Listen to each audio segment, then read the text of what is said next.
Greetings. Today we are going to take a look at whether there will be U.S. boots on ground operation in Iran. Now, as of today, we are 1 month into the U.S.-Iran conflict, and the Strait of Hormuz, a vital global trade route, has been blockaded by Iran, turning the conflict into a global energy crisis. Hence, recently, there has been a lot of speculation from various military analysts that probably we will be looking at a U.S. boots in ground operation inside Iran, as well as the U.S. leadership has hinted at such an operation, even though obviously they don't want to reveal their plans to the public. So today, we are going to be analyzing various facts map out if there's a possibility of a U.S. boots on ground operation in Iran, and if yes, then how it's going to look like. So before we start talking about what kind of attack plan the U.S. is like to carry out in Iran, we first need to understand what kind of strategic objectives the U.S. is trying to achieve in the region. So here, we have a map of the Persian Gulf, and the region we are specifically interested in is the Strait of Hormuz. Now you see these blue lines. These actually represent the major commercial oil and gas routes, which it's used to ship oil and gas from the GCC nations and Iran as well, and they all transit through the Strait of Hormuz. The conflict started when U.S. and Israel carried out preemptive airstrikes on Iran targeting Iranian leadership and military infrastructure. In response, Iran has launched a series of attacks on the GCC nations, as well as blockaded the Strait of Hormuz. So what this means is that Iran is only allowing certain ships it deems from friendly nations like China and India, and in some cases, ships which agree to pay a fee to the Iranian authorities, to pass through. However, as of today, April 2nd, when this video was recorded, Iran has been blocking majority of the traffic that have anchored themselves outside the Strait of Hormuz, because if a ship does try to move through Strait of Hormuz without Iran's permission, Iran has made its intentions clear and has fired upon multiple ships. Now, if you have read multiple news headlines and watch major media outlets, you would be compelled to believe that the only problem we are having is the Strait of Hormuz, especially the red-shaded area. This is what you can call a threat zone. If a ship enters without Iran's permission, there is a chance they will face retaliation from Iran. They will be attacked by Iran, but we need to actually understand that this is just the tip of the problem. Also, if you are wondering why doesn't US or other NATO nations escort their oil or gas tankers through the Strait of Hormuz using their military ships? In the next part, I'm going to explain why Strait of Hormuz is not just the only place that is threat zone for the ships, but it's actually the whole of Persian Gulf. So this is another map of Persian Gulf, and what's notable about this map is the area shaded in red, which actually represents the IRGC fortifications. The Islamic Revolutionary Guard have fortified the whole coast of Iran along the Persian Gulf. What this means is that in theory, IRGC can use any of the strongholds, their underground missile and boat silos or hideouts to launch attacks across all of the Persian Gulf.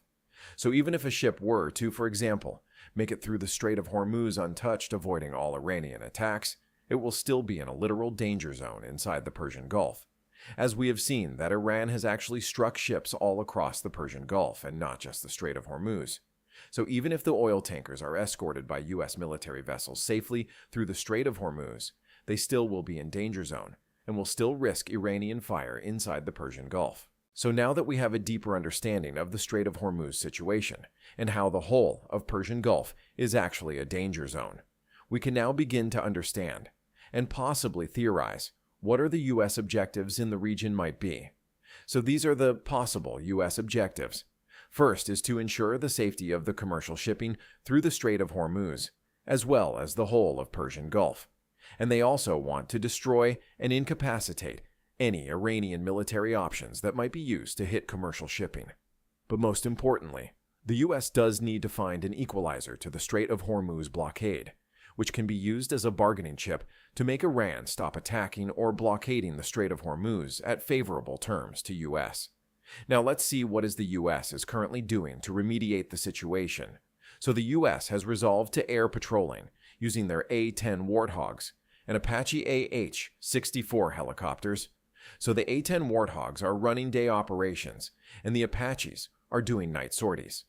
And what they're looking for are Iranian fast boats. and for any general drones like Shahed 136 and a variety of Iranian water drones that have been used to hit commercial shipping in the Strait of Hormuz. Now, we know that the air patrolling operation have reported some success. They have destroyed numerous fast boats and drones. However, Hormuz remains close. It's still blocked for commercial shipping. So the U.S. now needs to consider other options. For example, a boots-on-ground operation in order to find a solution to the Strait of Hormuz blockade. So before we start talking about how a strategic U.S. ground operation will look like, we need to understand the type of units that U.S. Central Command typically uses for these kind of operations. So there are two specific branches of military, which is the U.S. Marine Corps and the SOG, or the Special Operation Group, which includes the various special operation forces of the U.S., like the Navy SEALs and the Green Berets. These two branches are specialized for different kind of operations. So the U.S. Marine Corps will be typically used for a ground invasion, where the objective of the U.S. forces will be to push into contested enemy territory, take control, and then occupy the territory. Meanwhile, the SOG has a totally different role to play. Special forces typically operate in smaller units compared to U.S. Marine Corps, and hence they are used to perform surgical operations behind enemy lines, where speed and stealth matters. So you might typically use special forces for search and destroy or hostage rescue missions behind the enemy lines. Now let's look at the kind of forces that U.S. is amassing in the Middle Eastern theater, and that will give us a clear idea about what the U.S. plans to do. So we know that U.S. has already sent USS Tripoli, an amphibious assault ship with its 3,500-strong crew from the Pacific. But it's important to note that among 3,500, only 1,200 are Marines from the 31st Marine Expeditionary Unit. We also know that U.S. is sending another amphibious assault ship called USS Boxer, with a total of crew of 2,500, among which are Marines, from the 11th Marine Expeditionary Unit. So since the U.S. is amassing Marines in the Middle East right now, we can say, with some confidence, that the U.S. is planning to do a ground invasion of Iran, and not a surgical operation. In the next video, we will discuss about how will the U.S. Marine Corps be deployed, and where, potentially in Iran, will a U.S. ground invasion make the most strategic sense. Thank you for watching. If you did find that video informative, don't forget to drop a like, and all the views expressed in the video are from our analysis. So if you disagree with our views, it's completely fine. Do feel free to drop a comment down below and let us know what you think. Cheers.